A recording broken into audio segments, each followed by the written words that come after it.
지금으로부터 거의 200년 전 사람이죠. 19세기 철학자 쇼펜하우어. 그런데 그의 날카로운 통찰이 21세기를 살아가는 우리의 이 불안한 마음에 놀랍게도 딱 들어맞는 해답을 던져줍니다. 그 지혜 속으로 한번 같이 들어가 볼까요? 혹시 이런 생각 안 해보셨어요? 나 이렇게 살아도 괜찮은 걸까? 아마 우리 모두가 한 번쯤, 아니 어쩌면 매일같이 던지는 질문일 거예요. 어느 정도 경제적으로 안정이 되어도 마음 한구석은 텅 빈 것 같고 내 뜻대로 되는 일은 하나도 없는 것 같아서 지치고, 바로 이 화면에 보이는 질문들에서 오늘 이야기를 시작해 보려고 합니다. 우리는 보통 행복을 어디서 찾으려고 하죠? 네, 맞아요. 돈, 명예, 그리고 다른 사람들의 좋은 평가. 그런데 쇼펜하우어는 바로 이런 것들이 오히려 불안을 키우는 덫이라고 아주 날카롭게 지적했어요. 그는 이렇게 말했거든요. 필요 이상의 부는 만족감에 거의 영향을 주지 못한다. 그리고 남의 시선을 계속 신경 쓰는 건 스스로 불안한 노예가 되는 길일 뿐이라고요. 바로 이 지점에서 쇼펜하우어 철학의 진짜 핵심, 그 패러다임의 전환이 시작되는 겁니다. 행복이란 건요, 기쁨을 막 더하는 게 아니라는 거예요. 오히려 고통과 불안을 기술적으로 빼내는 거라는 거죠. 그러니까 인생의 목표는 반짝하고 사라지는 쾌락이 아니라 어떤 상황에서도 흔들리지 않는 내면의 평온을 찾는 데 있다는 뜻입니다. 자, 그렇다면 우리는 대체 어디에 집중해야 할까요? 쇼펜하우어는 말합니다. 운명이나 평판처럼 우리가 어떻게 할 수 없는 것 말고요. 유일하게 영원하고 또 우리가 통제할 수 있는 것에 집중하라고요. 그게 뭘까요? 바로 나 자신의 인격, 건강, 그리고 내면의 풍요 같은 것들이죠. 괴테도 비슷한 말을 했어요. 연약한 인간이 누릴 수 있는 가장 큰 행복은 그저 그 사람의 성격일 뿐이다 라고요. 자, 그럼 이걸 도대체 어떻게 실천할 수 있냐? 쇼펜하우어는 아주 구체적으로 3가지 도구를 딱 제시합니다. 첫째, 내면 다스리기. 둘째, 관계 재정 이야기. 그리고 셋째, 정신 단련하기. 이 3가지 도구 지금부터 하나씩 살펴보겠습니다. 자, 그 첫 번째 도구부터 한번 살펴볼게요. 바로 우리 자신의 마음을 다스리는 기술입니다. 결국 우리의 현실을 만드는 건 바깥의 사건이 아니라 우리 자신의 생각이니까요.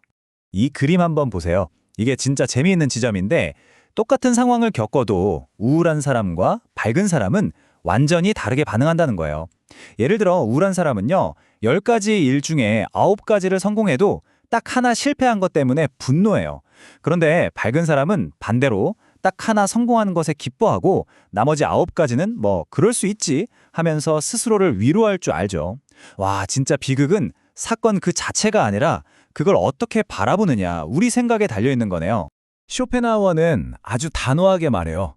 지나간 과거를 후회하고 오지도 않은 미래를 걱정하느라 지금 이 순간을 놓치는 것만큼 어리석은 건 없다고요. 생각해보세요. 우리가 진짜로 소유한 시간은 오직 지금 여기뿐이잖아요. 만약 지금 이 순간에 별다른 고통이 없다면 바로 그 평온함이야말로 우리가 온전히 누려야 할 유일한 현실이라는 거죠. 자, 이제 두 번째 도구로 넘어가 볼까요? 바로 관계에 대한 이야기입니다. 진정한 우정이란 뭔지, 건강한 관계는 어떻게 만들어야 하는지 한번 파헤쳐 보죠. 야, 이 비유 한번 보세요. 진짜 강력하지 않나요? 그러니까 다른 사람의 본성 때문에 화를 내는 건요, 길 가다가 돌멩이에 발 부딪혔다고 그 돌멩이한테 화내는 거랑 똑같다는 거예요. 쇼펜하우어의 조언은 간단합니다. 상대를 바꾸려고 애쓰지 말고 그냥 있는 그대로를 인정하고 대하라는 거죠. 이게 바로 나도 살고 상대도 살게 하는 지혜라고 합니다. 이건 아마 좀 의아하게 들리실 수도 있어요. 아니, 이게 무슨 말이지? 하고요. 진정한 관계의 힘은 상대방한테 기대고 의존하는 데서 나오는 게 아니라는 겁니다. 오히려 나는 당신 없이도 괜찮아, 잘 지낼 수 있어 라는 이 독립성에서 나온다는 거죠. 마치 두 개의 기둥이 서로에게 기대지 않고 각자 굳건히 서 있을 때 더 안정적인 것처럼 말이에요. 이런 독립이 오히려 진짜 존중과 깊은 유대를 만든다고 합니다. 자, 이제 마지막 3번째 도구입니다. 요즘처럼 정보가 넘쳐나는 시대에 이건 정말 중요한 이야기일 것 같아요. 어떻게 하면 강하고 독립적인 정신을 기를 수 있을까요? 쇼펜하우어가 딱 두 부류의 사람을 비교하는데요. 이게 아주 기가 막힙니다. 왼쪽의 다독가는요, 여행 안내서만 잔뜩 읽어놓고 그 나라에 대해 다 안다고 착각하는 사람 같아요. 머릿속에 든 건 그냥 남의 생각 조각들일 뿐이죠. 반면에 오른쪽의 사상가는 직접 그 나라에 다녀온 사람과 같습니다. 자신만의 경험과 성찰을 통해 얻은 진짜 생생한 지식을 가지고 있는 거죠. 그래서 쇼펜하우어는 뭘 읽을까보다 뭘 읽지 않을까를 아는 기술이 훨씬 중요하다고 강조해요. 근데 이게 어디 책만의 이야기겠어요? 끊임없이 올라오는 SNS 피드, 지금 유행하는 컨텐츠들, 이런 것들에 우리의 귀한 시간을 낭비하지 말라는 거죠. 이게 바로 소셜미디어가 부추기는 나만 뒤처지는 것 같은 두려움, 즉 포모에 대한 200년 전의 완벽한 해법 아닐까요? 그는 단호하게 말합니다. 질 낮은 정보는 정신의 독약이다 마찬가지여서 우리의 정신을 파멸시킨다.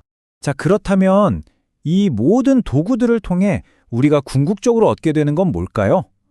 쇼펜하우어의 철학은 세상을 어둡게 보는 비관주의가 아니에요.